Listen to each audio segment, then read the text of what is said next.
So you ever just sat down with your queer elders and just let them talk?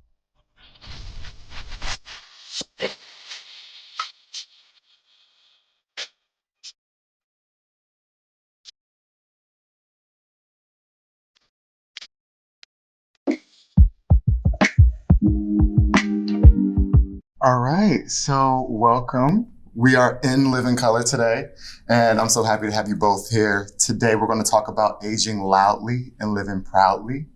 But before we get into that, I would love if you could introduce yourself, name, age, and how you identify. Thank you, Jordan. My name is Donna Sue Johnson. My pronouns are she and her. I identify as a big, black, beautiful, bohemian, bougie, Buddhist butch, and I am 68 years old. Love alliteration. Yes, you ate that. All right. My name is Paulette Thomas Martin.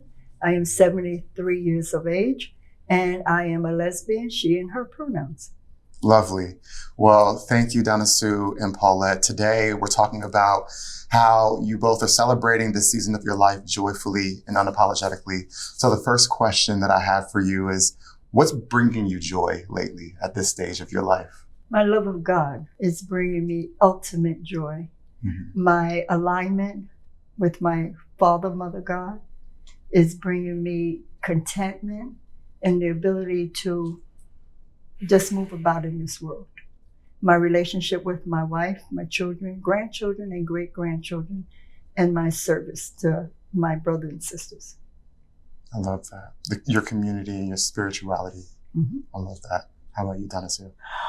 Jordan, I think what gives me the most joy at this stage of my life is my service to others. I'm a licensed clinical social worker, and I'm constantly ensuring that I'm passing on a very strong message about how folks, especially in our community, are unfortunately not getting the treatment they need for depression and anxiety and other mental health issues because of stigma and being very fearful of what people are going to say. A lot of our culture has told us what goes on in the house stays in the house, and then it's a generational kind of a movement where folks don't talk about their feelings. So I love doing webinars. I love having this opportunity to do a podcast. I love being here with Sage and my friend Paulette. But I think the most important thing for me is being able to help others. I love that. A lot of people are struggling with finding the motivation, finding the hope. We talked about this a little bit, Paulette, the hope to move forward. So finish this sentence. I feel most alive when I feel most alive when I get up in the morning and open my eyes. I can still feed myself. I can still go to the bathroom independently. I can still walk. I'm not 6 feet under. I don't have dirt on my face. As I get older, each day is more precious than anything else. And, Groundhog Day with Bill Murray makes me think about how life can be mundane. But as I age, I'm starting to appreciate life and appreciate being able to stay as independent as I can so I can age with grace, age with intelligence, and be able to age with independence. So finding gratitude in all the details and aspects of life. Yes, Jordan. Thank you. Yes. I love that. Paulette? Yes, I feel most alive when I wake up in the morning, in agreement with Donna Sue and knowing that I've been, that God has woken me up. And I take that first breath and saying, yes, here I am present. I also enjoy serving on the community and fixing food, sharing space with my wife, Pat. Just being, eating breakfast, eating dinner, going out to the community when we do community events, when I teach my classes, talking to someone on the phone to see about their wellness. And we need to stay connected with others, especially now, especially with people the our elders. And a phone call, you don't hear from them 2-3 days. Why? They didn't show up to class. Why? Where are they? What's going on in their lives? So just being of service, reaching out to other people makes me feel alive. So it's very clear that you both really, really love to pour into others around you. And so I kind of want to self-reflect a little bit because I think that society often puts a lot of pressure and emphasis on our physicality. And so I'm curious, how's your relationship with your body changed? And how have you learned to love it? If I can take that one, Please. Paulette first. Thank you, dear. Jordan, I am someone who is in love with an absolutely magnificent, stunning beauty of a woman. And you see her beauty, and her inner beauty is exceeding her attractiveness. And here I am. And sometimes I get very self-conscious. And she sees me for me. She is someone who allows me to be my authentic self, tell corny jokes, talk too much. Leslie loves me for me. And as I grow in this relationship, it has me just exuberant about being who I am today and being better and better as I get older. And I thank you for that question. Thank you. Thank you for sharing. Yeah, it's so interesting.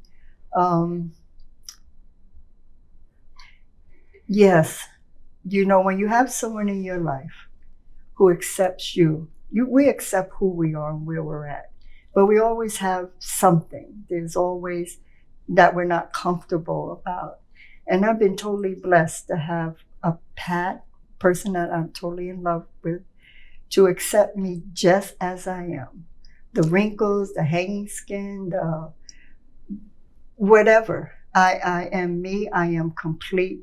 And she never once in 10 years have said, that's wrong or that's wrong. Mm-hmm. I have enough confidence. I don't have body image problems, never had and probably never will. But when you have someone who is reflective of that, you feel more complete. More, I can be more of a feminine woman, more in my softness, and knowing that it's appreciated, is welcome, and it's just like it just feels good. It feels wholesome. Yeah. I enjoy it. I hope that our listeners that are in their 20s and coming into themselves, into their adulthood, are hearing this and understanding how important it is to find a partner that sees you for you, mm-hmm. And truly values the person that you are, yes. Over what you present externally. All right, and finally, how do you define your prime, and what makes you feel like you're in it right now? Oh, because I can do and move about and say whatever I choose to, and have full acceptance of everything that comes out of my mouth and what I do or say. Not saying it's going to be rude, but it's going to be truthful. It's going to be honest. I lead with my heart. I've learned it's okay to wear my heart on my sleeves, but not to live with that emotion. Mm-hmm. I can be my emotional warm self. I can let my guards down. And I can just have fun, and then when I'm feeling melancholy, I've been able to learn to say, I'm in my emotions. I'm going to cry. I'm going to just be me. And now it may last a couple of hours and I'm over it and I feel good. Yeah. So yeah, just celebrating life is a joy. Finding power and just like doing what the hell you want to do. Exactly. I love that. That's inspirational. How about you, Donna Sue? I think that as I've aged and I'm getting into my prime, Jane Fonda talks about the third act. And she talks about how we're supposed to understand that it's not the end. I am learning so much about myself. I'm learning about the power of affirmations, the power of prayer. I chant Nam Myoho Renge Kyo. I have desires to continue playing my flute. I'm listening to all kinds of music. My partner loves music, and we want to travel. And it's never too late to dream. It's so important to have an opportunity to dream, to give yourself permission to dream. And I constantly say, show me how good it can get. Water, there is a experiment in Japan, I believe, about water. And they've put water in a plate and you're talking positive words, or it's in a dish with a positive word. It crystallizes and it can be a beautiful thing. But conversely, if it's in a negative kind of space and is told negative words, the water reacts much differently. So I'm learning as I'm aging to open my mind and be open to new things, like saying my prayers into my water and sipping my water every night and every day. And what I'm manifesting is absolute magnificent blessings. I believe every single obstacle is a beautifully, brilliantly disguised blessing. It's hard to look for the best. Some of us say everything happens for a reason. Mama said everything happens for the best. And it's something that I have taught myself to do.